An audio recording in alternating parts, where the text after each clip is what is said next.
Singing sign that I'm live. Life, show me life. Why am I not hearing myself? Oh, this cow's working. Why do I not? Because my browser hasn't loaded yet. I can't hear anything until my browser loads.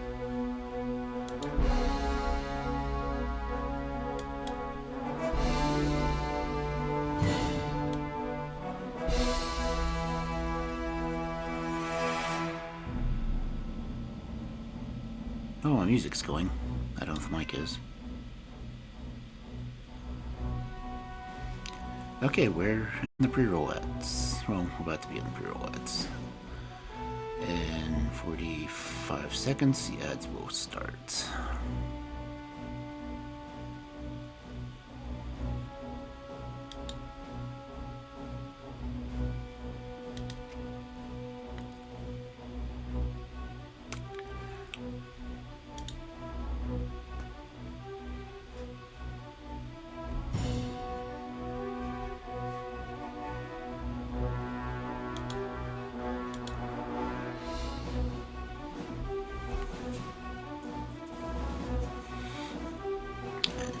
Stream Elements hasn't even announced that I've gone live yet.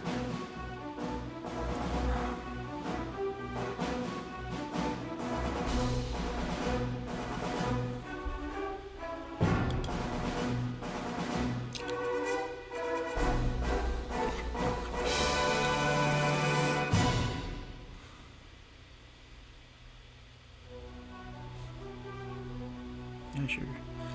Stream Elements will say when I'm going to ads, but it won't say that I'm actually started streaming.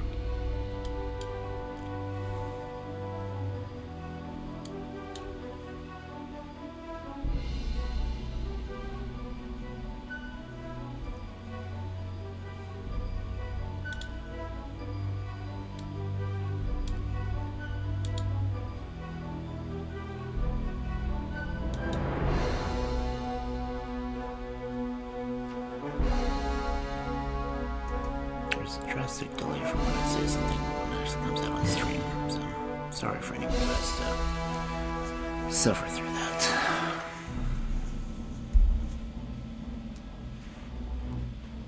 Yeah, a little cold. That's the blanket.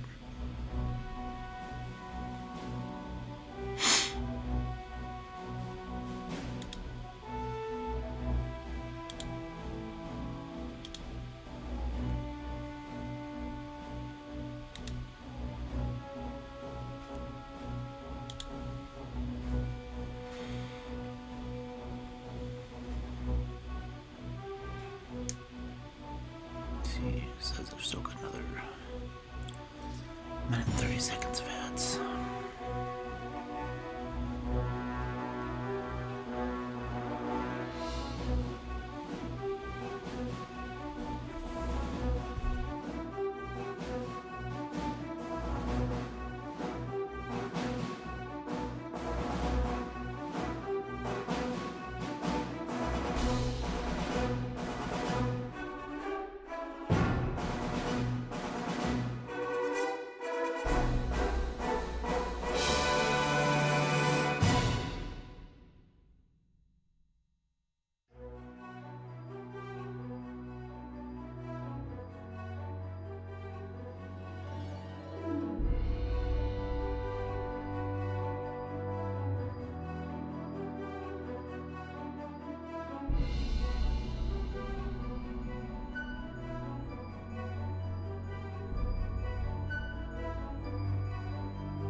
but I'm a broke-ass wolf. Hello, everyone. It is Thursday night, which means it is time for Tales from 221B, which generally means that we'll be doing Sherlock Holmes stories. Whether it's Sherlock Holmes narrating the story or Watson narrating the story, well, you typically have to wait until we're in the story to find out. But I attempt in vain to try to do all the voices in the stories. But I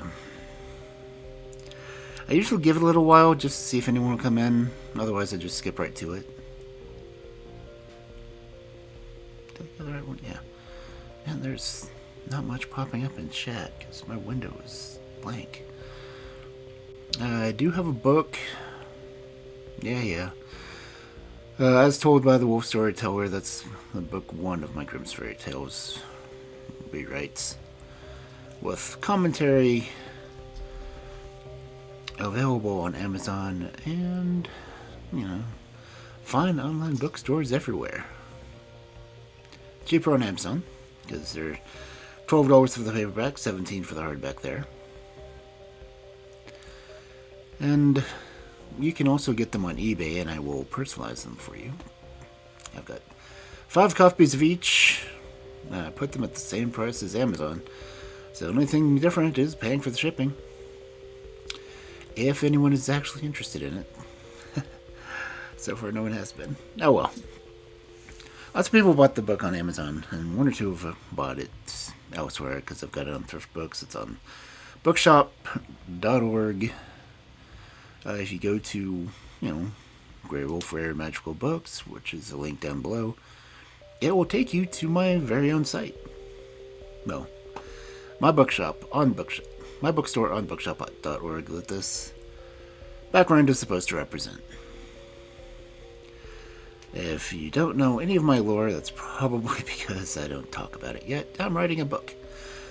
But I am a wolf that descended from a line of fairy tale wolves that were kicked out because of a very bad happenstance that happened there.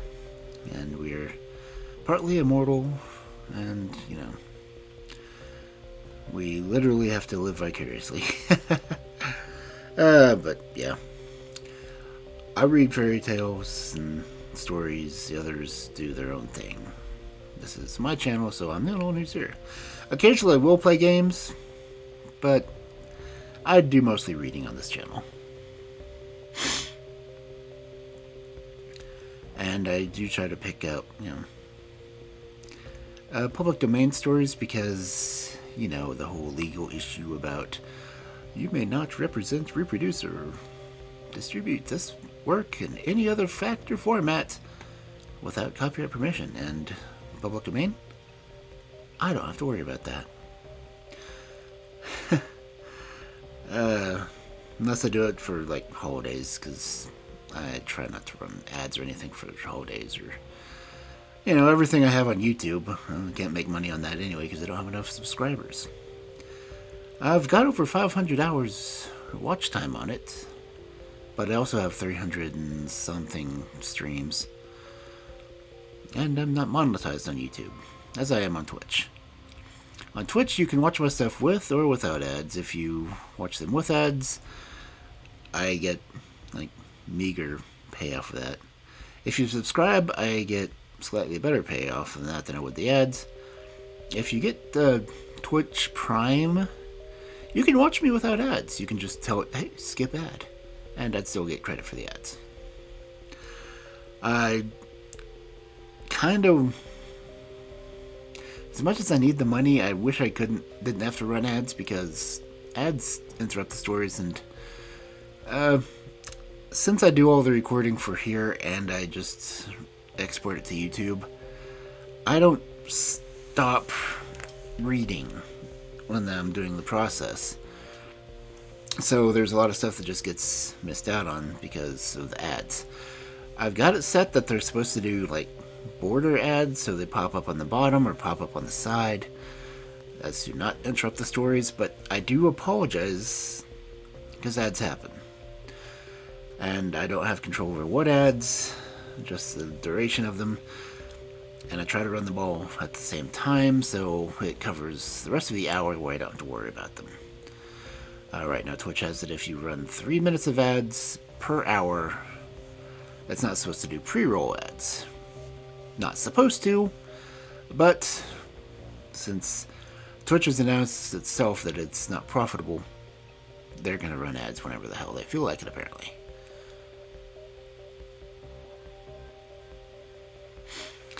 Anyway, now that that shenanigan set is out, if you would like to support me, you can subscribe. Or Twitch Prime, or even if you have Amazon Prime, you can get a Prime subscription on Twitch where, you're already paying for Prime. You just get a free subscription to any one VTuber that, well, not VTuber, anyone on Twitch that you like. And you won't have to worry about getting ads on them. You get access to all of our emotes and that kind of thing. But honestly, if you can do Twitch Prime, it's like the price of 2 subscriptions, maybe 3, give or take. But it gets rid of the ads entirely. Well, it lets you skip the ads anyway. I'll probably have that come up on my rotations in the chat. If Stream Elements is going to work my timers properly or not. But anyway, Kel will be the one talking about that because Kel is my bot that does Stream Elements, supposedly, except it didn't bother doing the Stream Elements announcement that we're taking a break. But anyway, we're here for Sherlock Holmes. And we're going to read Sherlock Holmes. Well, I'm going to read, and I guess you're going to listen. Feel free to leave me on in the background. I have trouble interacting during the stories, like I said, because I do record these for both YouTube and I'm going to go ahead and start setting up a podcast as well. That way you get to just hear me read stories and not have to watch the videos. You can just, listen to me rambling aimlessly. Which, who doesn't love rambling aimlessly? But anyway, this is the book we're reading, The Return of Sherlock Holmes. This is second... Ow. I watch caught on my headset. Second to last book, I believe. It's actually written after Sir Arthur Conan Doyle tried to kill off Sherlock Holmes because he was getting tired of writing him. In fact, one of the first ones in this book describe how everything happened. Now, the one I have left after this one is his final bow, which is supposed to be the final Sherlock Holmes by Arthur Conan Doyle. Other authors took up the mantle after him, including his son. I think his wife released 1 or 2 stories under his name. But this is... when we come up to the end of the Arthur Conan Doyle ones, I'm going to say those are the end of the canon ones, because it's no longer under his authorship. But tonight we're going to try to get 2 stories done. We're going to try to do the Adventure of the Priory School and the Adventure of Black Peter. So, without much more ado, it is almost 10 past the hour, which is actually when I'm supposed to start doing things, because I'm rarely on time, because I ramble at the beginning of my streams. The head pats are turned on, if you just want to give me a head pat. I don't know, I won't mind. But yeah, 9:10 Central Standard Time. There we go.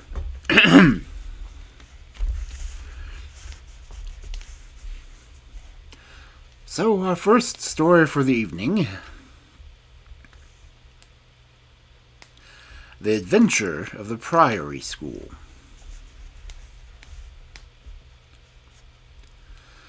We have had some dramatic entrances and exits upon our small stage at Baker Street, but I cannot recollect anything more sudden or startling than the first appearance of Dr. Thornycroft Huxtable, M.A., Ph.D., etc. His card, which seemed too small to carry the weight of his academic distinctions, preceded him by a few seconds, and then he entered himself. So large, so pompous, and so dignified that he was the very embodiment of self-possession and solidity.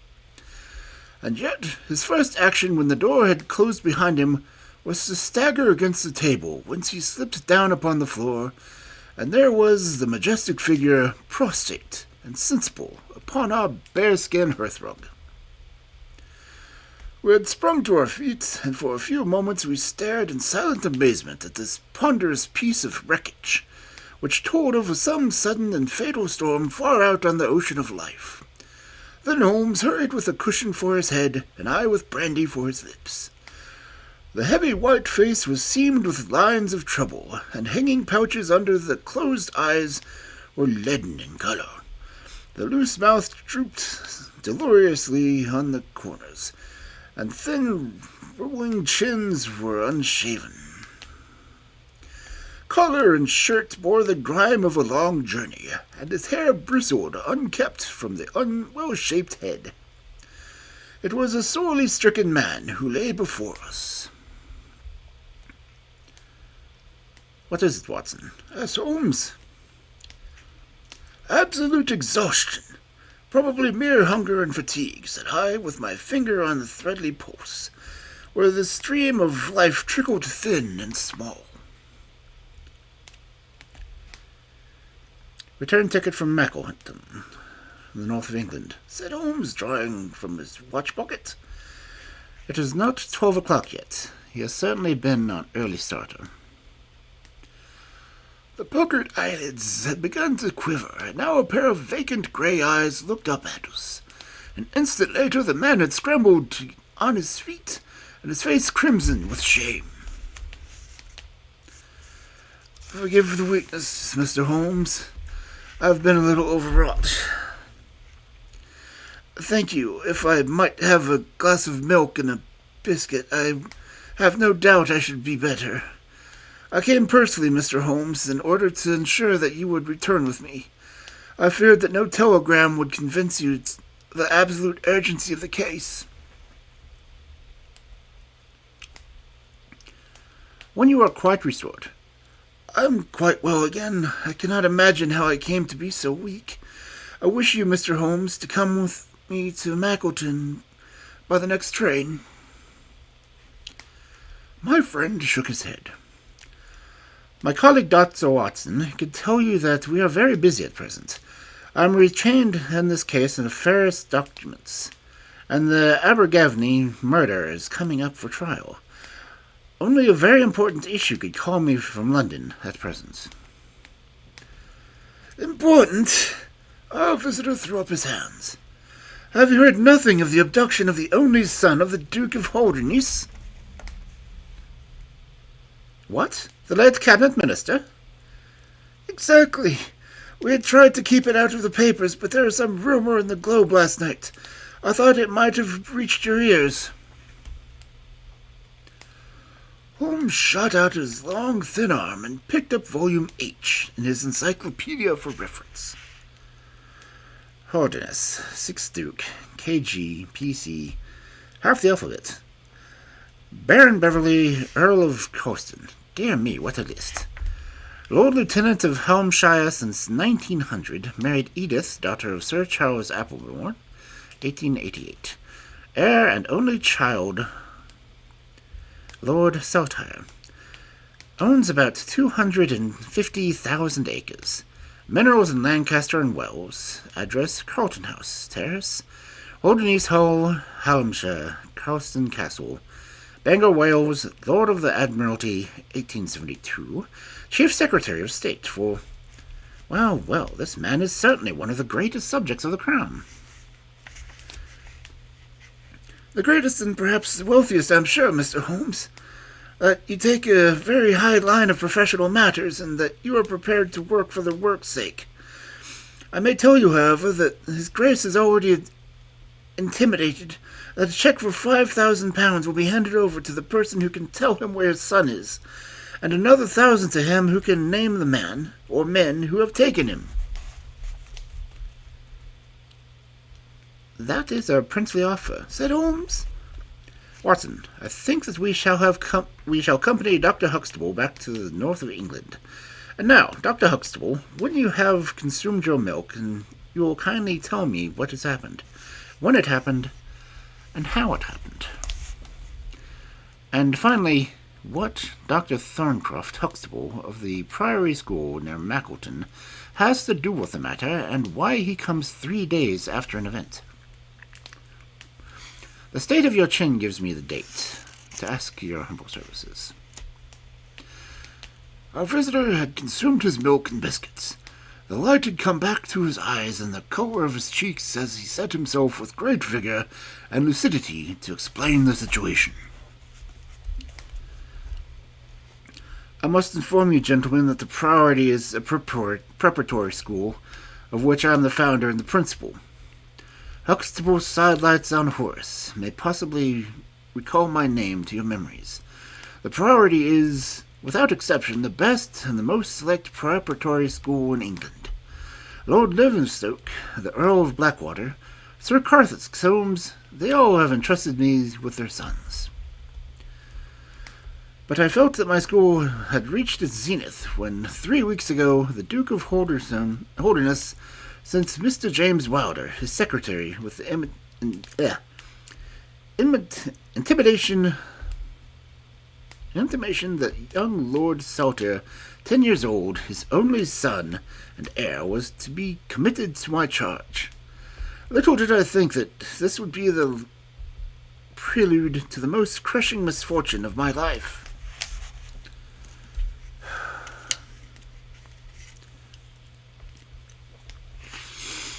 On May 1st, the boy arrived, that being the beginning of the summer term. He was a charming youth, and he fell soon into our ways. I may tell you, I trust that I am not indiscreet, but half-confidences are absurd in such a case, that he was not entirely happy at home. It is an open secret that the Duke's married life had not been a peaceful one, and that the matter had ended in separation by mutual consent, the Duchess taking up her residence in the south of France. This had occurred very shortly before, and the boy's sympathies are known to have strongly been with his mother.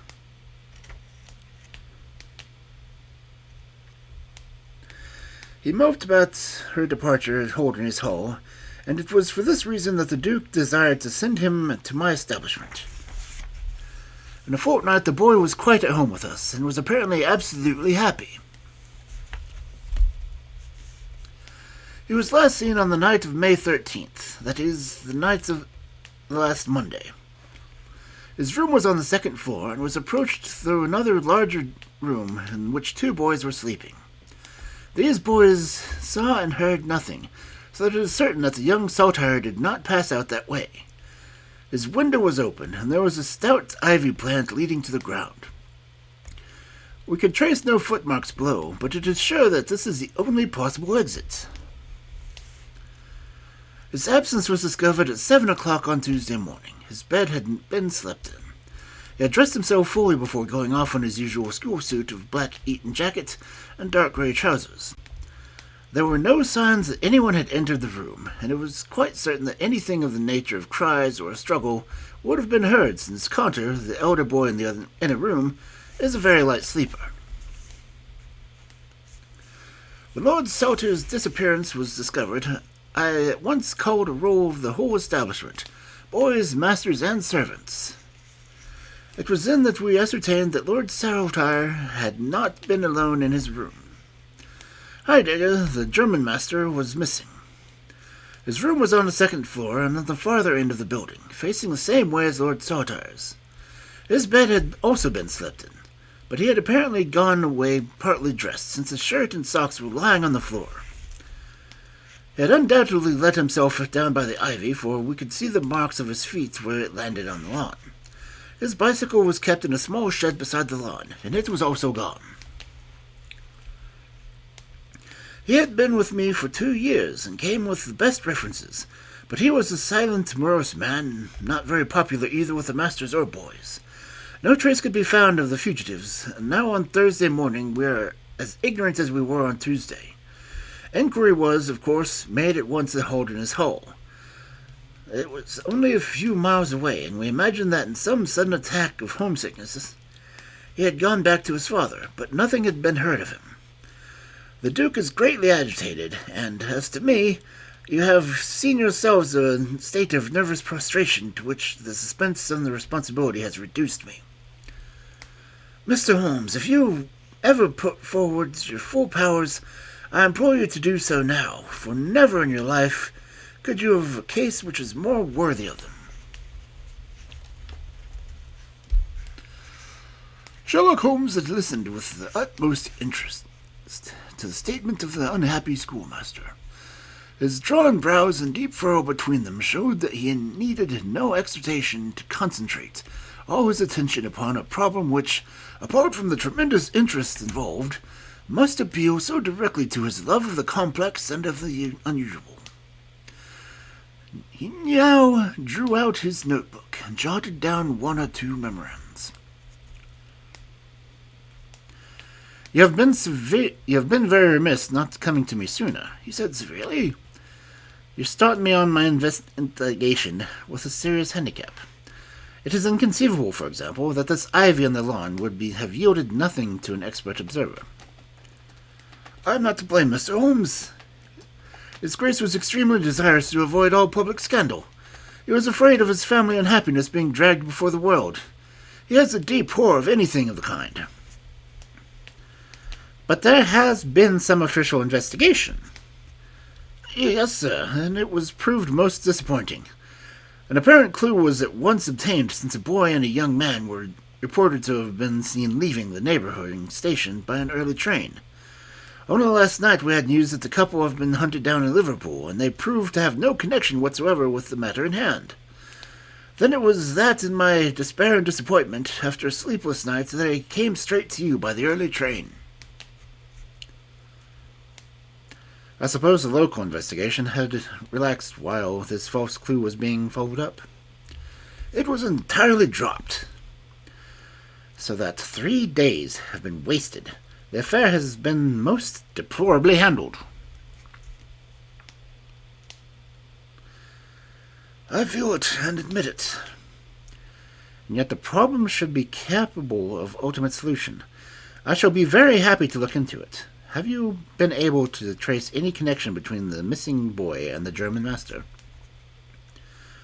"None at all." "Was he in the master's class?" "No, never were exchanged, as far as I know." "That certainly is very singular. Had he a boy with a bicycle?" "No." "Was any other bicycle missing?" "No." "Is that certain?" "Quite." "Well, now, you do not mean to seriously suggest that this German rode off upon a bicycle in the dead of night, bearing the boy in his arms?" "Certainly not." "Then what is the theory in your mind?" "The bicycle may have been a blind. It may have been hidden somewhere and the pair gone off on foot." "Quite so. But it seems rather an absurd blind, does it not? Where are the other bicycles in the shed?" "Several." "Would he not have hidden a couple had he desired to give the idea that they had gone off upon them?" "I suppose I would." "Of course he would. The blind theory won't do, but an incident is an admirable starting point for an investigation. After all, a bicycle is not an easy thing to conceal or to destroy. One other question. Did anyone call to see the boy on the day beforehand? The day before he disappeared?" "No." "Did he get any letters?" "Yes, one letter." "From whom?" "From his father." "Do you open the boy's letters?" "No." "How do you know it was from his father?" "The coat of arms was on the envelope, and it was addressed in the Duke's particular stiff hand. Besides, the Duke remembers having written. When had he a letter before that? Not for several days. Had he ever one from France? No, never. You see the point of my questions, of course. Either the boy was carried off by the force, or he went on his own free will. In the latter case, you would expect that some prompting from outside would be needed to make a lad's do such a thing. If he had no visitors, that prompting must have come in letters. Hence, I tried to find out who were his correspondents. I fear I cannot help you much. His only correspondent, as far as I know, was his own father. Who wrote to him on the very day of his disappearance? Were the relations between father and son very fragile? His Grace is never very friendly or anyone. He is completely immersed in large public questions and is rather inaccessible to the ordinary emotions. But he was always kind to the boy in his own way. But the sympathies of the latter were with the mother. Yes. Did he say so? No. The Duke, then? Good heavens, no.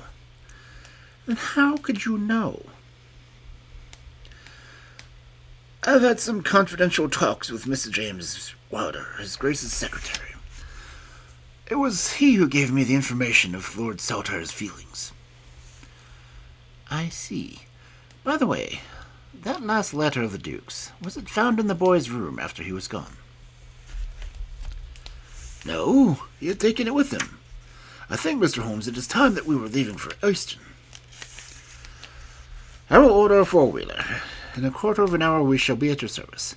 If you are telegramming home, Mr. Huxtable, it would be well to allow the people in your neighborhood to imagine the inquiry is still going on in Liverpool, or wherever else that red herring led your pack.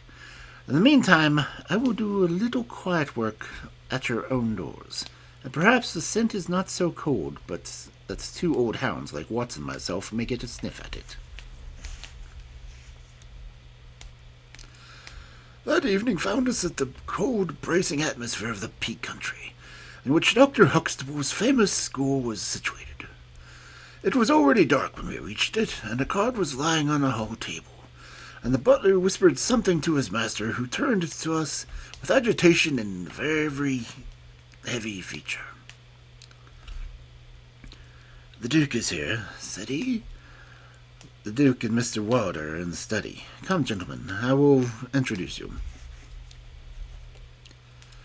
I was, of course, familiar with the pictures of the famous statesman, but the man himself was very different from his reputation. He was a tall, stately person, scrupulously dressed, with a drawn, thin face, and a nose which was grotesquely curved and long. His complexion was a dead pallor, which was more startling by contrast with a long, dwindling beard of vivid red, which flowed down over his white waistcoat, with his watch-chain gleaming through its fringe. Such was his stately presence, who looked stonily at us from the centre of Dr. Huxtable's hearthrug. Beside him stood a very young man, whom I understood to be Wilder, his private secretary. He was a small, nervous, alert, and intelligent, light blue eyes and mobile features. It was he who at once, in an inclusive and positive tone, opened the conversation. "I called this morning, Dr. Huxtable, to prevent you from starting from London. I learned that your object was to invite Mr. Sherlock Holmes to undertake the conduct of this case. His Grace is surprised, Dr. Huxtable, that you should have taken such a step without consulting him." "When I learned the police had failed, His Grace is by no means convinced that the police have failed. But surely, Mr. Wilder, you are very well, Dr. Huxtable, that His Grace is particularly anxious to avoid a public scandal. He prefers to take a few people as possible into his confidence." "The matter can be easily remedied," said the brow-beaten doctor. "Mr. Sherlock Holmes can return to London by the morning train." Hardly that, Doctor, hardly that, said Holmes in his blandest voice. This northern air is invigorating and pleasant, so I propose to spend a few more days upon your moors, and to occupy my mind as best as I may. Whether I have the shelter of your roof or of the village inn is, of course, for you to decide. I could see that the unfortunate doctor was in the last stage of indecision, from which he was rescued by the deep, sonorous voice of the red-bearded duke, who boomed out like a dinner gong. I agree with Mr. Wilder, Dr. Huxtable, that you would have done wisely to consult me. But since Mr. Holmes has already been taken into your confidences, it would indeed be absurd that we should not avail ourselves of his services. Far from going to the inn, Mr. Holmes, I should be pleased if you would come and stay with me at Holderness Hall. I thank your Grace, but the purposes of my investigation, I think that it would be wiser for me to remain at the scene of the mystery. Just as you like, Mr. Holmes. Any information which Mr. Wilder and I can give you is, of course, at your disposal. It will probably be necessary for me to see you at the hall, said Holmes. I would only ask you now, sir, whether you have formed an explanation in your own mind as to the mysterious disappearance of your son. No, sir, I have not. Excuse me if I allude to that which is painful to you, but I have no alternative. Do you think that the Duchess has anything to do with the matter? The great minister showed perceptible hesitation. I do not think so, said he at last.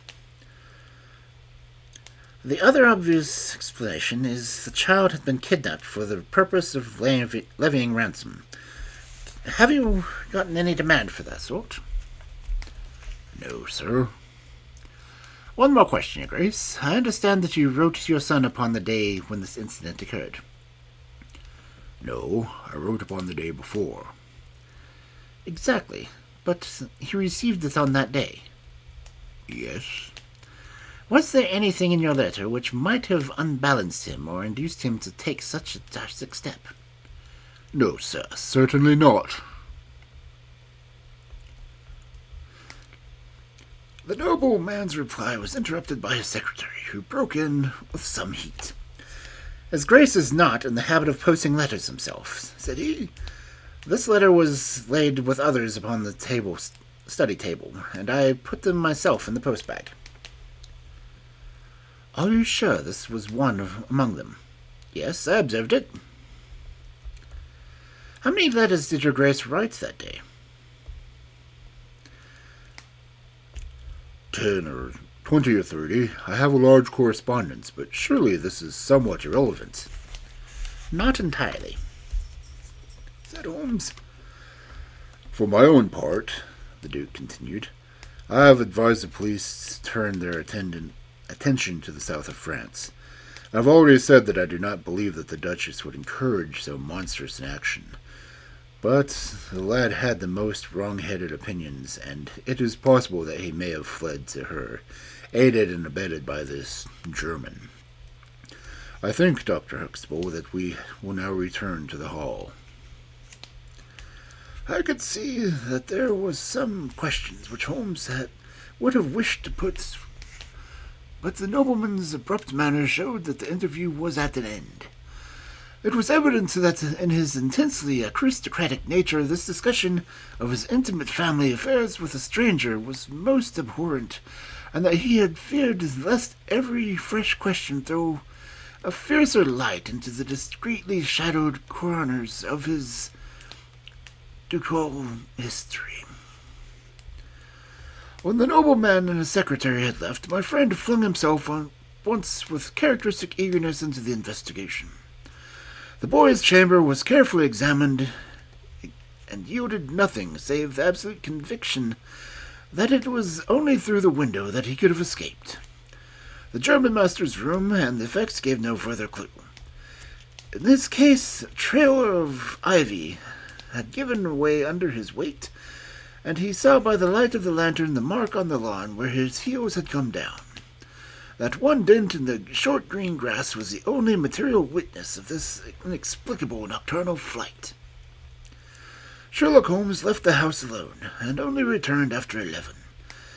He had obtained a large ordnance map of the neighborhood, and this he brought into my room, where he laid it out on the bed, and having balanced the lamp in the middle of it, he began to stroke over it, and occasionally to point out objects of interest with the reeking amber of his pipe.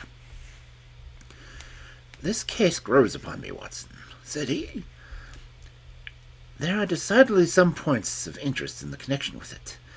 In this early stage, I want you to realize those geographical features which may have a good deal to do with our investigation. Look at this map.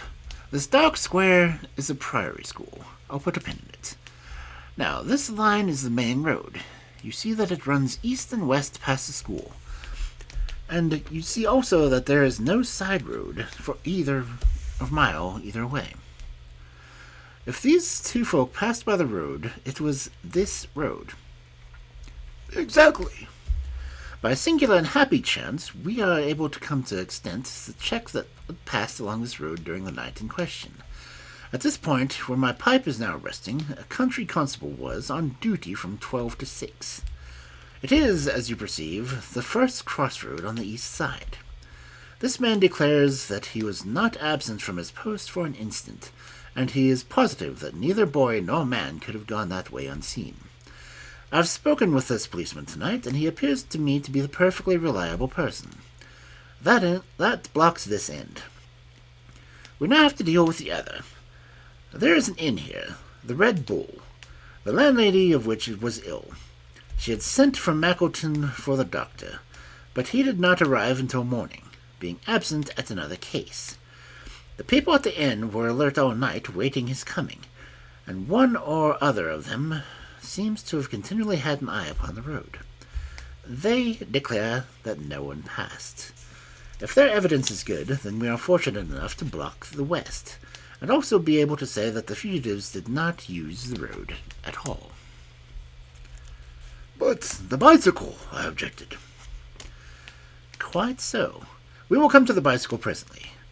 To continue our reasoning, if these people did not go by the road, they must have traversed the country to the north of the house, or to the north or south of the house. That is certain. Let us weigh one against the other. On the south of the house is, as you perceive, a large district of arable land, cut up into small fields, with stone walls between them. There, I admit that a bicycle is impossible.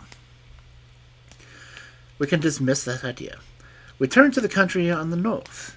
There lies a grove of trees, marked with the Ragged Shaw on the farther side that stretches a great rolling moor, Lower Gilmore, extending for 10 miles with sloping gradual upwards. Here at one side of the wilderness is Holderness Hall, 10 miles by road but only 6 by the moor. It is particularly desolate plain. A few more farmers have small holdings where they rear sheep and cattle.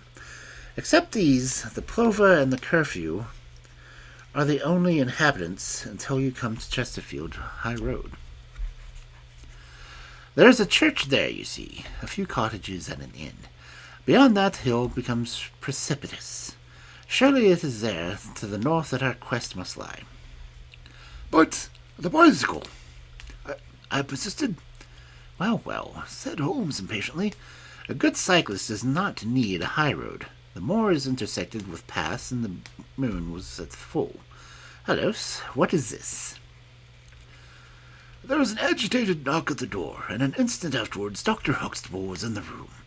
In his hand he held a blue cricket cap and white chevron on the peak. "At last we have a clue," he cried. "Thank heaven, at last we have the dear boy's track. This was his cap." "Where was it found?" "In the van of the gypsies who camped on the moor. They left on Tuesday.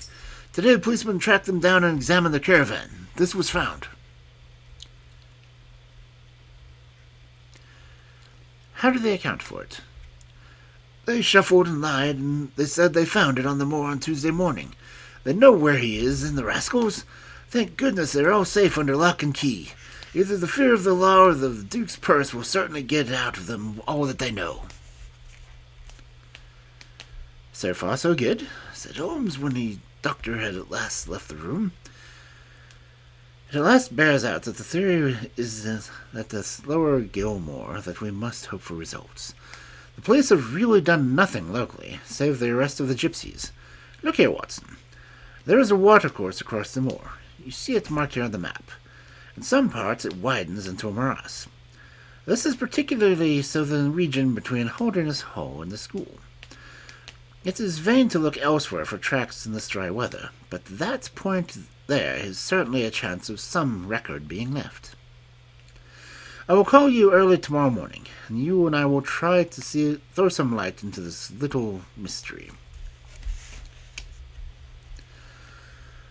The day was just breaking when I woke to find the long, thin form of Holmes at my bedside. He was fully dressed and had apparently already been out. "I've gone to the lawn and the bicycle shed," said he. "I have also been a ramble through the Ragged Shaw. Now, Watson, there is a cocoa ready in the next room. I must beg you to hurry, for we have a great day before us." His eyes shone, and his cheek was flushed with the exhilaration of a master workman who sees his work lie ready before him. A very different Holmes, and this alert, active man, from the introspective and pallid demeanor of Baker Street. I felt, as I looked upon that supple figure, alive with nervous energy, that it was indeed a strenuous day that awaited us. And yet it opened in the blackest disappointment. With high hopes we struck across the Priory russet moor, intersected with 1,000 sheep paths until we came to a broad, light green belt which marked the morass between us and Holderness. Certainly, if the lad had gone down homewards, he must have passed this, and he would not pass without leaving his traces. But no sign of him or the German could be seen. From a darkening face my friend strode along the margin, eagerly observant of every muddy stain upon the mossy surface. Sheep marks were there in profusion, and at one place, some miles down, cows had left their tracks, but nothing more. "Check number 1, said Holmes, looking gloomily over his rolling expanse of the moor. "There is another morass down yonder, and a narrow neck between— Hello! What have we here?" We had come to a small black ribbon on the pathway. In the middle of it, clearly marked on the sodden soil, was the track of a bicycle. "Hurrah!" he cried. "We have it!" But Holmes was shaking his head, and his face was puzzled with expectant, rather than joyous. "A bicycle, certainly, but not the bicycle," said he. "I'm familiar with 42 different impressions left by tires. This, as you perceive, is a Dunlop, with a patch upon the outer cover. Heidegger's tires were Palmer's, leaving longitudinal stripes, availing the mathematical master with shirts upon the point. Therefore, this is not the Heidegger's path." "The boy's, then?" "Possibly, if we could prove a bicycle to have been in his possession. But this we have utterly failed to do. This track, as you perceive, was made by a rider who was going from the direction of the school." "Oh, towards it?" No, my dear Watson.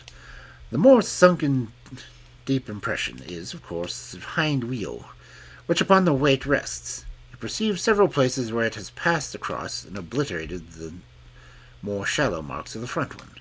It was undoubtedly heading away from the school. It may or may not be connected with our inquiry, but we will follow it backwards before we go any further." We did so, and at the end of a few hundred yards lost the tracks as we emerged from a boggy portion of the moor. Following the path backwards, we picked out another spot, where spring trickled across it.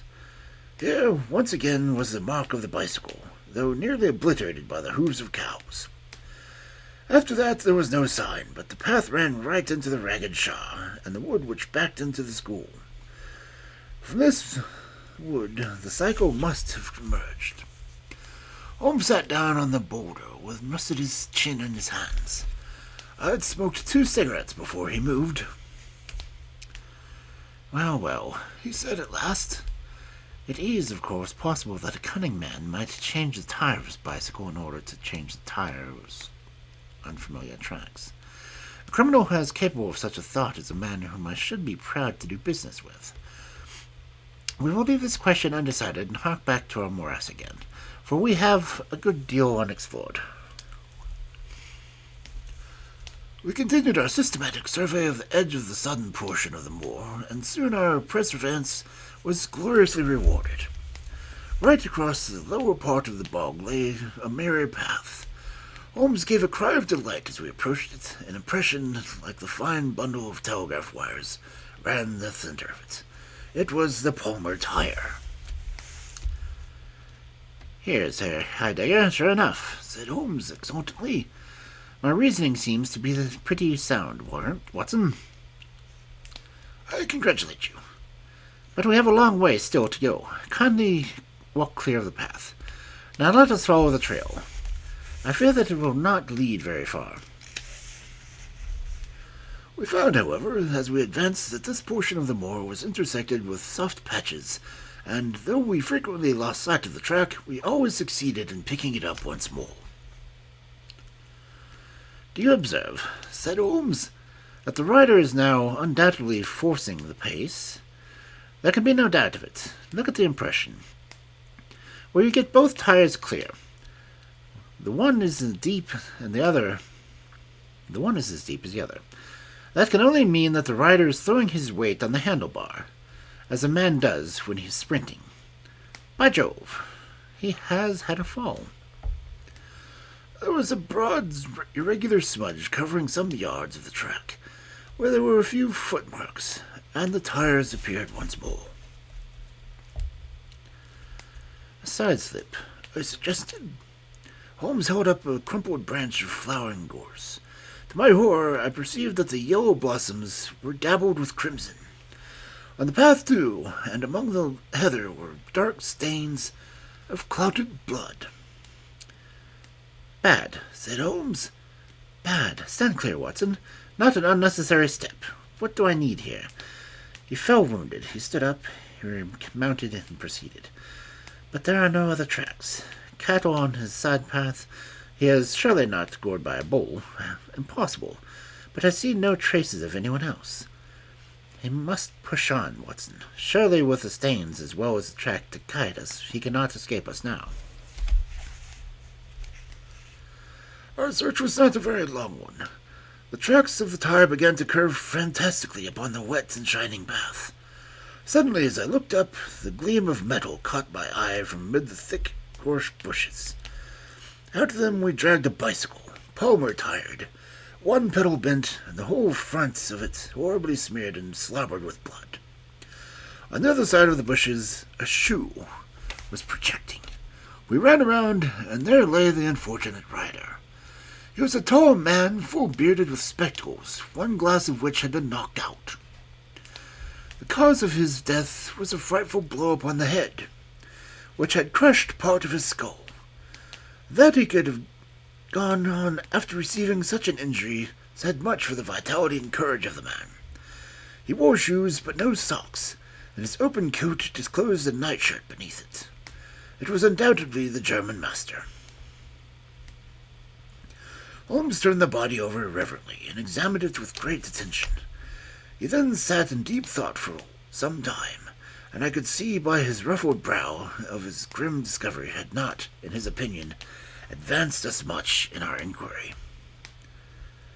"It is difficult to know what to do, Watson," he said at last. "My own inclination not to push this inquiry on, for we have already lost so much time that we cannot afford to waste another hour.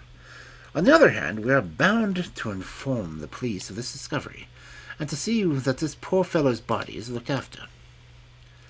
"I could take back a note." "But I need your company and assistance. Wait a bit. There's a fellow cutting neat peats over yonder.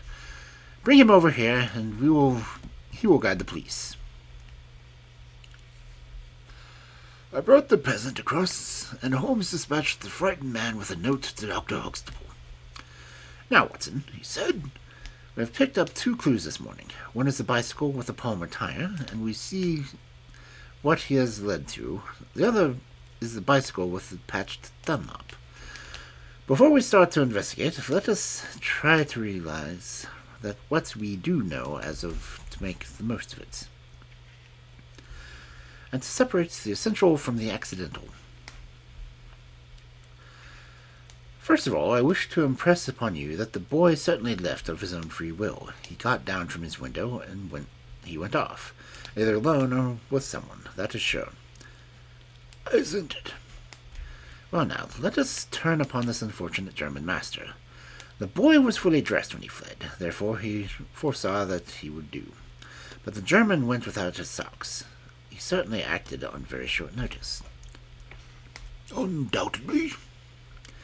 Why did he go? Because from his bedroom window he saw the flight of the boy, because he wished to overtake him and bring him back. He seized his bicycle, pursued the lad, and pursuing him met his death. So it would seem. Now I come to the critical part of my argument. The natural action of a man in pursuing a little boy would be run after. He would not know that he could overtake him. But the German does not do so. He turns to his bicycle. I am told that he was an excellent cyclist. He would not do this if he did not see that the boy had been some swift means of escape. The other bicycle. Let us continue our reconstruction. He meets his death 5 miles from the school, not by a bullet, mark you, which even a lad might conceivably discharge, but by a savage blow dealt with a vigorous arm. The lad, then, had a companion in his flight, and the flight was a swift one, since he took 5 miles for an expert cyclist to overtake them. Yet we survey the ground around the scene of the tragedy. What do we find? A few cattle tracks, nothing more. I took a wide sweep around, and there is no path within 50 yards. Another cyclist could have had nothing to do with the actual murder, nor were there any human footmarks. Holmes, I cried, this is impossible. Admirable, said he. Most illuminating remark. It is impossible as I stated, and therefore I must in some respect have stated it wrong. Yet you saw for yourself. Can you suggest any fallacy? He could not have fractured his skull in a fall. In a morass, Watson? I am at my wit's end. Tut, tut. We have solved some worse problems. At least we have plenty of material, if we can only use it. Come then, and having exhausted the Palmer, let us see what the Dunlop with the patched tire has to offer us.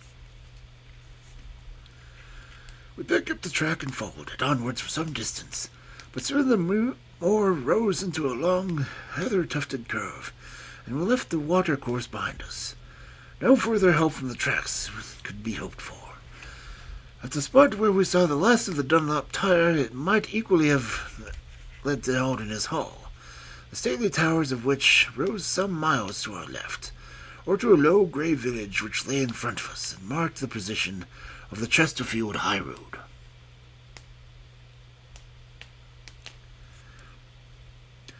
As we approached the forbidding and squalid inn, the sign from the gamecock above the door, Holmes gave a sudden groan, and he clutched me from the shoulder to save himself from falling.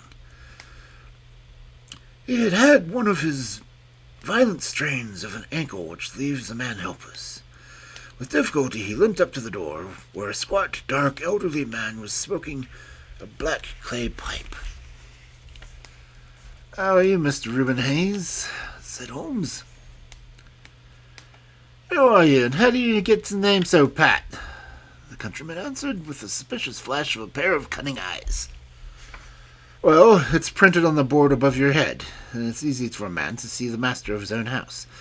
I suppose you haven't such a thing as a carriage in your stables?" "No, I have not." "I can hardly put my foot on the ground." "Don't put it on the ground." "But I can't walk." "Well then, hop." Mr. Reuben Hayes' manner was far from gracious, but Holmes took it with admirable good humour. "Look here, my man," he said. "This is really rather an awkward fix for me. I don't mind how I get on." "Neither do I," said the morose landlord. The matter is very important. I would offer you a sovereign for the use of a bicycle. The landlord pricked up his ears. Where do you want to go? To Holden's Hall. Pals of the Duke, I suppose, he said, the landlord surveying our mud-stained garments with ironical eyes. Holmes laughed good-naturedly. He'll be glad to see us, anyhow. Why? Because we bring him news of his lost son. The landlord gave a very visible start. What, you're on his track? He has been hurt in Liverpool. They expect to get him every hour. Again a swift change passed over the heavy, unshaven man. His manner was suddenly genial. I've less reason to wish the Duke well than most men, said he, for I was his head coachman once, and cruel bad he treated me.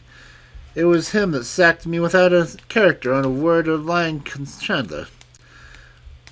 But I'm glad to hear that the young lord is heard of in Liverpool, and I'll help you take the news to the Hall. Thank you, said Holmes. We'll have some food first. Then you can bring round the bicycle. I haven't got a bicycle. Holmes held up a sovereign. I tell you, man, that I haven't got one. I'll let you have 2 horses as far as Hull. Well, well, said Holmes. We'll talk about it when we've had something to eat.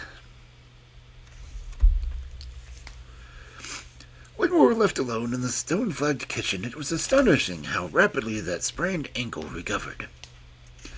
It was nearly nightfall, and we had eaten nothing since early morning, so that we spent some time over our meal. Holmes was lost in thought, and once or twice he walked over to the window and stared earnestly out. It opened to a squalid courtyard. In the far corner was a smithy, where a grimy lad was at work. On the other side were stables.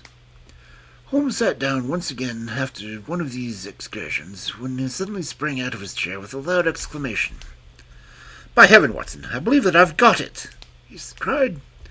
Yes, it must be so, Watson. Do you remember seeing any cow tracks today? Yes, several. Where? Well, everywhere. They were at the morass, and again on the path, and again near the poor Heidegger met its death. Exactly. Well now, Watson, how many cows do you see in the moor? I don't remember seeing any. Strange, Watson, that we should see tracks all along our line, but never a cow on the moor. Very strange, Watson, isn't it? Yes, it is strange. Now, Watson, make an effort. Throw your mind back. Can you see those tracks upon the path? Yes, I can. Can you recall that the tracks were sometimes like that, Watson? He arranged a number of breadcrumbs in this fashion, and sometimes like this, and occasionally like this. Can you remember that? No, I cannot. But I can. I could swear to it. However, we will go back at our leisure to verify it. What a blind beetle I have been not to draw my conclusion. And what is your conclusion? Only that it is a remarkable cow which walks, canters, and gallops. By George, Watson, if it was no brain of a country publican that thought such a blind that. The coast seems to be clear, save for the lad in the smithy. Let us slip out and see what we can see. There were 2 rough-haired, unkempt horses in a tumble-down stable. Holmes raised the hind leg of one, and then laughed aloud. Old shoes, but nearly clod. Old shoes, but new nails. This case deserves to be a classic. Let us go across to the smithy. The lad continued his work without regarding us. I saw Holmes's eyes darting to left and right among the litter of iron and wood which was scattered on the floor. Suddenly, however, we heard a step behind us, and there was the landlord, his heavy eyebrows drawn down over his savage eyes, his swarthy features convulsed with passion. He held a short, metal-handled stick in his hand, and he fashioned it in so menacing a fashion that I was right glad to feel the revolver in my pocket. "You infernal spies!" the man cried. "What are you doing here?" "Why, Mr. Reuben Hayes," said Holmes coolly, "one might think that you were afraid of our finding something." The man mastered himself with a violent effort, and with his grim mouth loosened into a false laugh, which was more menacing than a frown. "You're welcome to all you can find out, my smithy," said he. "But look here, mister, I don't care for folk poking around my place without my leave, so the sooner you pay your score and get out of this, the better, and I shall be pleased." "All right, Mr. Hayes, no harm meant," said Holmes. "We have been having a look at your horses, but I think I'll walk after all. It's not far, I believe. No more than 2 miles to the whole gate, and that's the road to the left." He watched us with sullen eyes until we had left his premises. We did not go very far along the road, for Holmes stopped in the instant that the curve hid us from the landlord's view. "We were warm, as the children say, at that inn," said he. "I seem to grow colder every step I take away from it. No, I can't possibly leave it." "I am convinced that this Reuben Hayes knows all about it. The more self-evident villain I have never saw." "Oh, he impressed you in that way, did he? There are the horses. There's the smithy. Yet it's an interesting place, this Fighting Cock. I think we shall have another look at it, in an unobtrusive way." A long, sloping hillside dotted with gray limestone boulders stretched behind us. We had turned off the road and were making our way up the hill when, looking at the direction of Holderness Hall, I saw a cyclist coming swiftly along. "Get down, Watson," cried Holmes, with his hand heavy on my shoulder. We had hardly sunk from view when the man flew past us on the road. Amid a rolling cloud of dust, I caught a glimpse of a pale, agitated face, a face with horror in every lineament, the open mouth, the eyes staring wildly in front. It was like some strange creature of the dapper James Wilder, whom I had seen the night before. "The Duke's secretary," cried Holmes. "Come, Watson, let us see what he does." We scrambled from rock to rock until, in a few moments, we had made our way to the point from which we could see the front door of the inn. Wilder's bicycle was leaning against the wall beside it. No one was moving about the house, nor could we catch a glimpse of any faces at the window. Suddenly the twilight crept down as the sun sank behind the high towers of Holderness Hall. Then in the gloom we saw the 2 side lamps of the trap lights up the stable and of the inn, and shortly afterwards we heard the rattle of hoofs. It was wheeled out from the road and tore off at a furious pace to the direction of Chesterfield. "What do you make of that, Watson?" Holmes whispered. "It looks like a flight." "A single man in a dog-cart, so far as I could see. Well, it certainly was not Mr. James Wilder, for there he is at the front door." A red square of light had sprung out of the darkness. In the middle of it was a heavy black figure of the secretary. His head advanced, peering out into the night. It was evident that he was expecting someone. Then, at last, there were steps in the road, and a second figure was visible for an instant against the light. The door was shut, and it was all black once more.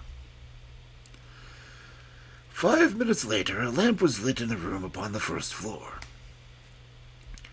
"Seems to be a curious class of custom that has come to Fighting Cock," said Holmes. "The bar is on the other side." "Quite so.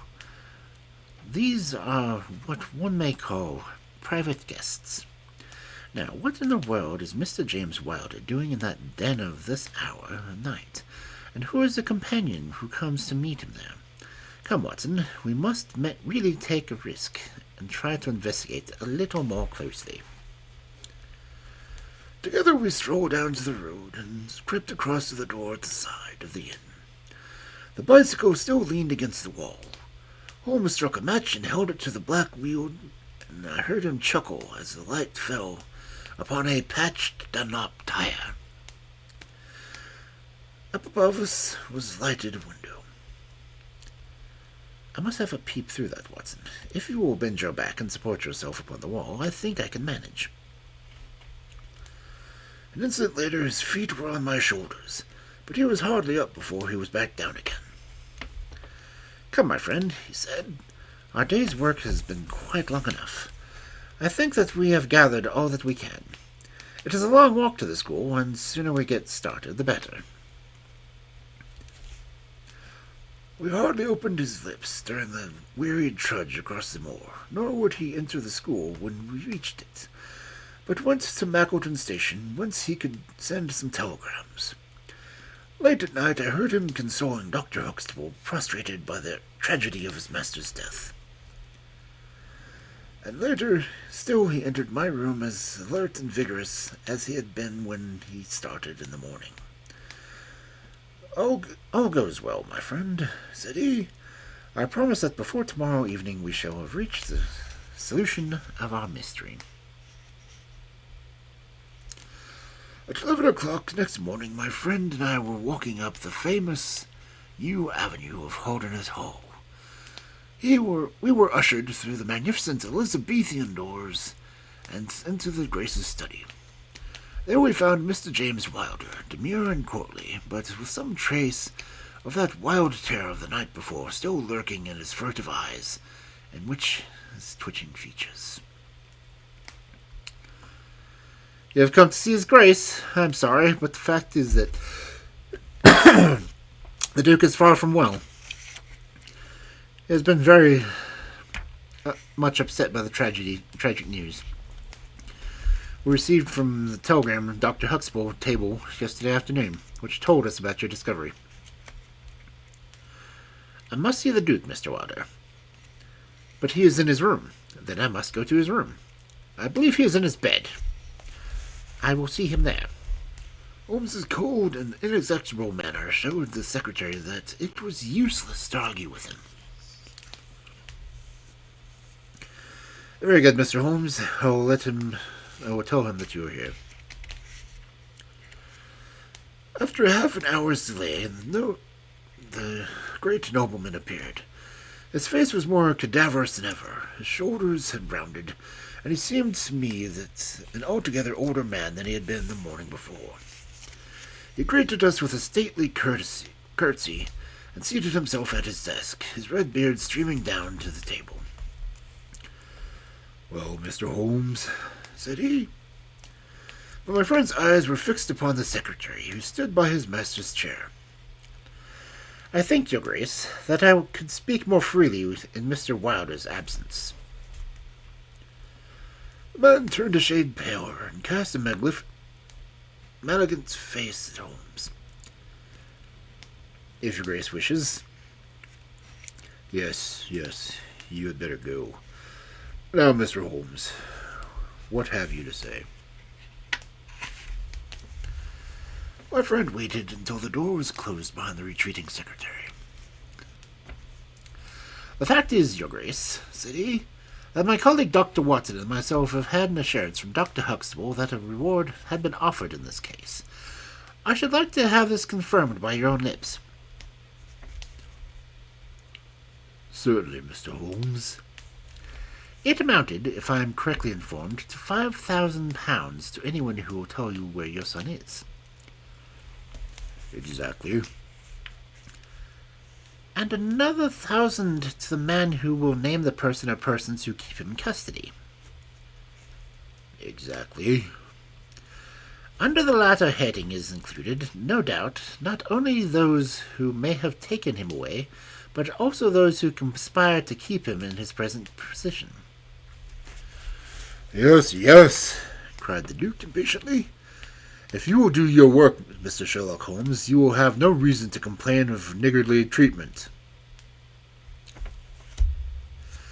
My friend rubbed his thin hands together with an appearance of avidity avidity, which was no surprise to me. He knew his frugal tastes. "I fancy that. I see your Grace's cheque-book is on the table," said he. "I should be glad if you would make out a cheque for £6,000. It would be as well, perhaps, for you to cross it. The Capital and Counties Bank, Oxford Street branch, are my agents." His Grace sat very stern and upright in his chair and looked stonily at my friend. "Is this a joke, Mr. Holmes? It is hardly subject for pleasantry." "Not at all, your Grace. I was never more earnest in my life." "What do you mean, then?"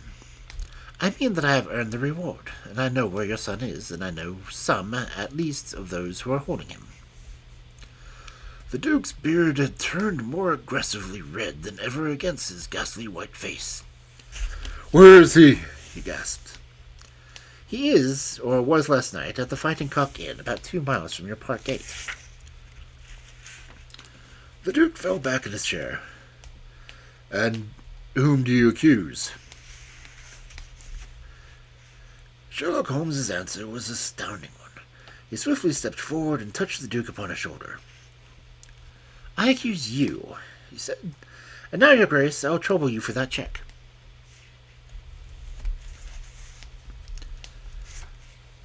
Never shall I forget the Duke's appearance as he sprang up and clawed with his hands like one who was sinking into the abyss. Then, with an extraordinary effort of aristocratic self-command, he sat down and sank, his face in his hands. It was some minutes before he spoke. "How much do you know?" he asked at last, without raising his head. "I saw you together last night." "Does anyone besides your friend know?" "I have spoken to no one." The Duke took a pen to his quivering fingers and opened his checkbook. "I shall be as good as my word." "I shall be as good as my word, Mr. Holmes. I'm about to write your check, however unwelcome the information which you have gained may be to me. When the offer was first made, I little thought of the turn which events might take, but you and your friend are men of discretion, Mr. Holmes." "I hardly understand, your Grace." "I must put it plainly, Mr. Holmes. If only you two know of this incident, there is no reason why it shouldn't go any further. I think £12,000 is the sum that I owe you, is it not?" But Holmes smiled and shook his head. "I fear, your Grace, that matters can hardly be arranged so easily. There is the death of a schoolmaster to be accounted for."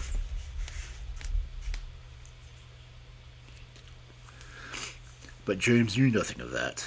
You cannot hold him responsible for that. It was the work of this brutal ruffian whom he had the misfortune to employ." "I must take the view, your Grace, that when a man embarks upon a crime, he is morally guilty of any other crime which may spring from it."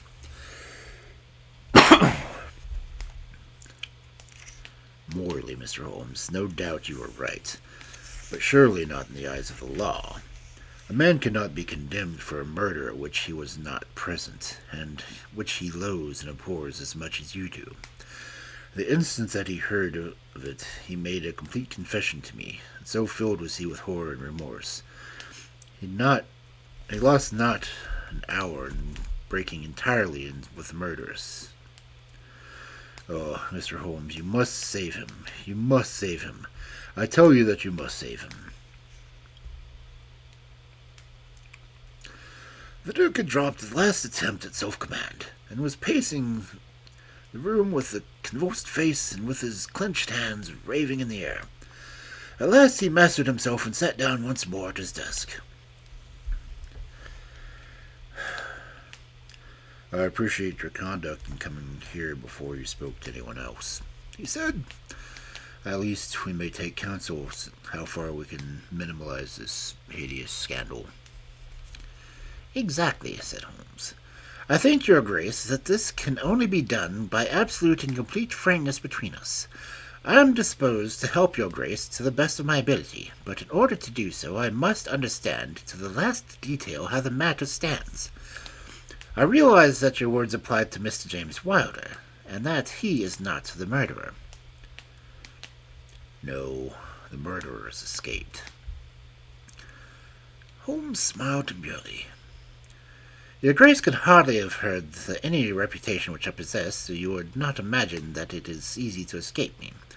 Mr. Reuben Hayes was arrested in Chesterfield on my information at 11 o'clock last night. I had a telegram from the head of the local police before I left the school this morning.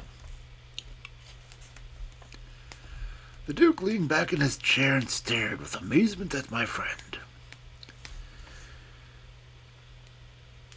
You seem to have powers that are hardly human, said he.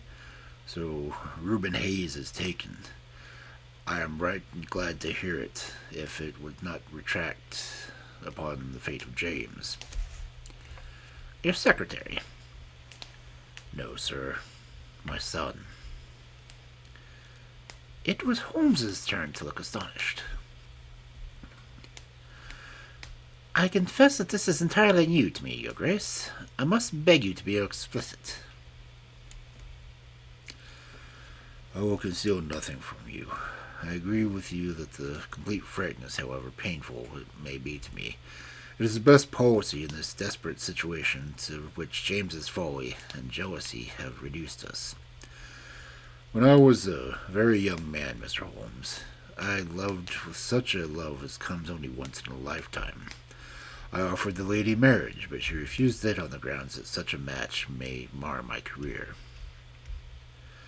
If he had lived, I would certainly never have married anyone else. She died, and left this one child, whom I, for her sake, have cherished and cared for. I could not acknowledge the paternity to the world, but I gave him the best of educations, and since he came to manhood I have kept him in my own person. He surprised my secret, and has presumed ever since upon the claim which he has upon me, upon his power of provoking a scandal, which would be abhorrent to me. His presence had something to do with the unhappy issue of my marriage. Above all, he hated my young, legitimate heir, from the first of the persistent hatred. You may well ask me why, under the circumstances, I still kept James under my roof. The answer to that was because I could see his mother's face in his, and that for her dear sake there was no end of my long suffering. All her pretty ways, too, there was not one of them which he could not suggest or bring back to my memory. I could not send him away, but I feared so much less that he should do Arthur, that is Lord Saltire, a mischief that I dispatched him for the safety of Dr. Huxtable's school. James came into contact with this fellow Hayes because the man was a tenant of mine, and James acted as agent. The fellow was a rascal from the beginning, but in some extraordinary way James became intimate with him. He had always a taste for low company. When James determined to kidnap Lord Salter, it was of this man's service that he availed himself. You remember that I wrote to Arthur upon that last day. Well, James opened the letter and inserted a note asking Arthur to meet him in a little wood called the Ragged Shaw, which is near the old school. He used the Duchess's name, and in that way he got the boy to come. That evening James bicycled over, and I'm telling you that he was himself confessed to me, as he told Arthur, whom he met in this wood, that his mother longed to see him, and that she awaited him on the moor, and that if he would come back to the wood at midnight, he would find a man with a horse who would take him to meet her. Poor Arthur fell into the trap. He came to the appointment and found a few of his fellow Hayes with a led pony. Arthur mounted, and they set off together. It appeared, though this James only heard yesterday, that they were pursued, that Hayes struck a pursuer with a stick, and that the man died of his injuries. Hayes brought Arthur to the public house, the Fighting Cock, where he was confined to an upper room under the care of Mrs. Hayes, who was a kindly woman but entirely under the control of her brutal husband. Well, Mr. Holmes, that was the state of affairs when I first saw you 2 days ago. I had no more idea of the truth than you. You will ask me what James's motive in doing such a deed. I answer that there was a great deal of unreasoning and fanatical in the hatred which he bore my heir. In his view, he should himself have been heir all of my estates, and deeply resented those social laws which made it impossible. At the same time, he had a definitive motive also. He was eager that I should break the entail, and to make the opinion that lay in my power to do so. He intended to make a bargain with me. To restore Arthur, I would break the entail, and so make it possible for the estate to be left to him by will. He knew well that I should never willingly invoke the aid of the police against him. I say that he would have proposed such a bargain to me, but he did not actually do so, for events moved on too quickly for him, and he did not have time to put his plans into practice. What brought all this wicked scheme to wreck was your discovery of the man Heidegger's dead body. James was seized with horror at the news, and it came to us yesterday as we sat together in the study. Dr. Huxtable had sent a telegram. James was so overwhelmed with grief and agitation that my suspicions, which had never been entirely absent, rose instantly to a certainty, and I taxed him with the deed. He made complete voluntary confession. Then he implored me to keep his secret for 3 days longer, and as to give him a wretched accomplice a chance of saving his guilty life. I yielded, as I have always yielded to his prayers, and instantly James hurried off to the Fighting Cock to warn Hayes, and to give him the means of flight. I could not go there by daylight without provoking comment, and so as soon as night fell I hurried off to see my dear Arthur. I found him safe and well, but horrified beyond expression by the dreadful deed he had witnessed. In deference to my promise, and much against my will, I consented to leave him there for 3 days under the charge of Mrs. Hayes, since it was evident that it was impossible to inform the police where he was without telling them also who was the murderer. And I could not see how the murderer could have punished without ruin of my unfortunate James. You asked for frankness, Mr. Holmes, and I have taken you at your word, for I have now told you everything without any attempts of circumlocution or concealment. Do you, in your turn, be as frank as me? I will, said Holmes. In the first place, Your Grace, I am bound to tell you that you have placed yourself among the most serious position in the eyes of the law. You have condoned a felony, and you have aided in the escape of a murderer. I cannot doubt that any money which was taken by James Wilder to aid his accomplice in his flight came from your Grace's purse. The Duke bowed his assistant.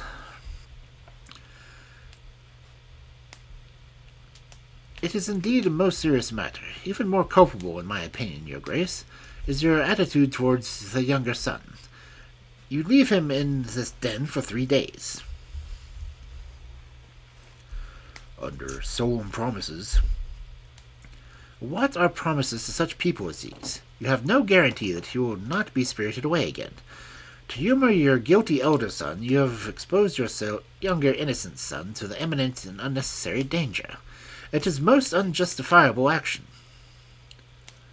The proud Lord of Holderness was not accustomed to being so rated by his own Dickle Call. The blood flushed into his high forehead, but his conscience held him dumb.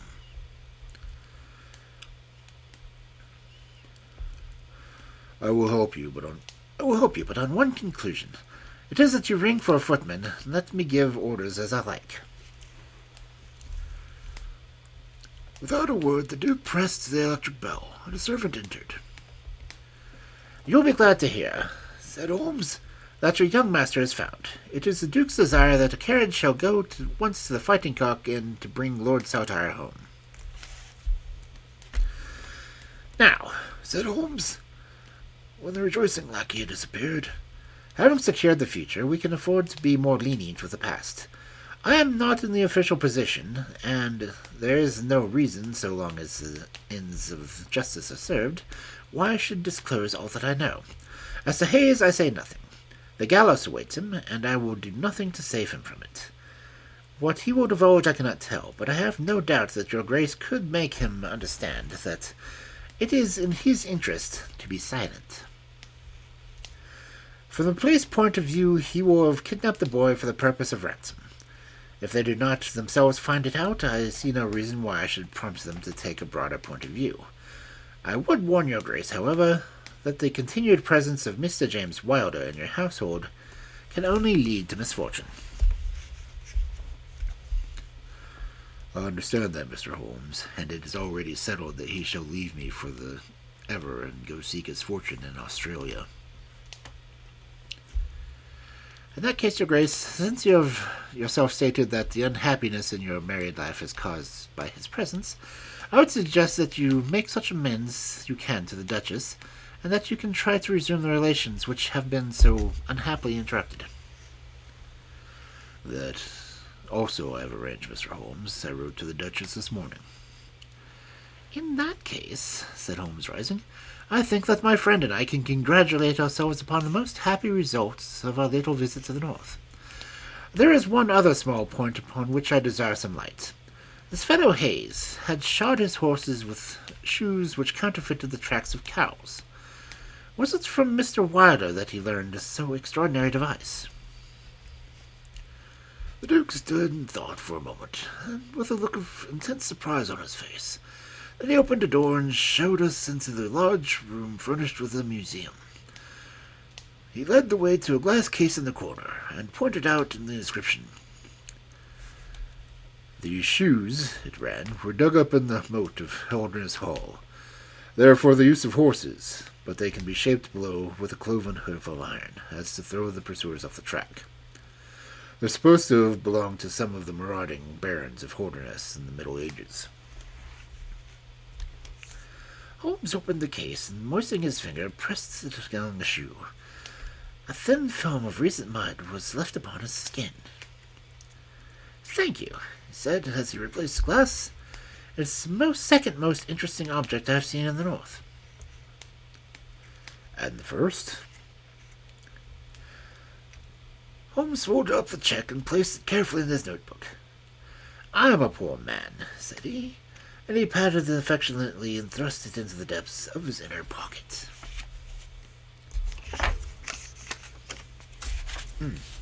Man.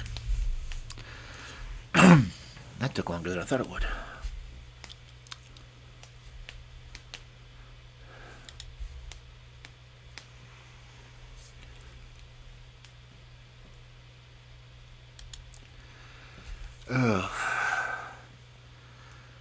I don't think I'm going to get to a second story tonight. That one was way longer than I expected.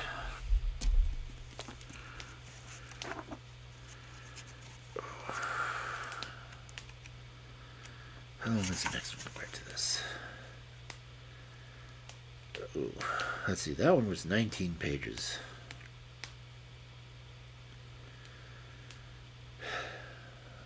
The next one's only 13.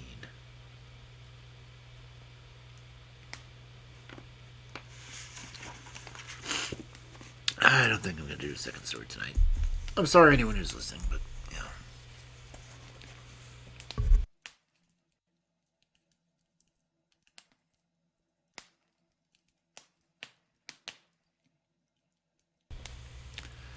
Oh, man.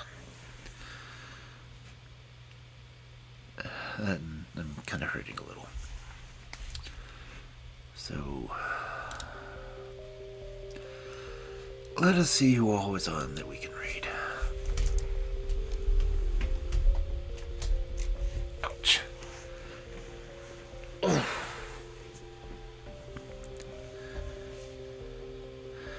Man, that was well over an hour story.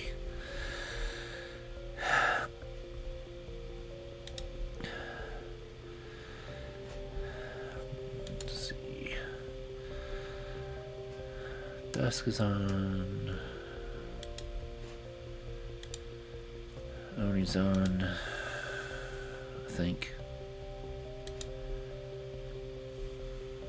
My video feeds aren't working, so I can't see who's actually streaming.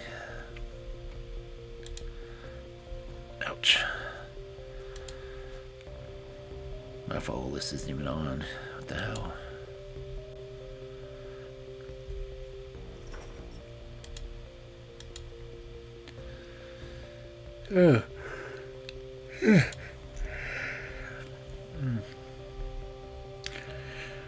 I'm tired. I don't think my side experiment worked.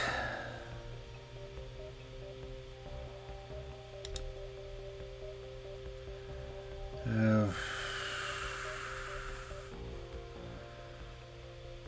don't even know who else here. If anyone. I haven't seen anyone actually post. If I did, I missed it. Ouch. And I just jammed my finger. Anything else go wrong?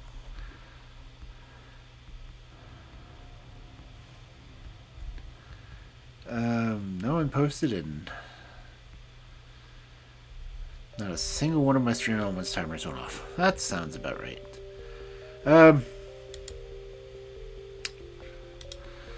No one's here, so yeah. I'm gonna go ahead and just kill it. So I hope everyone had a good night. Anyone who listens to the VOD later, thank you. But yeah.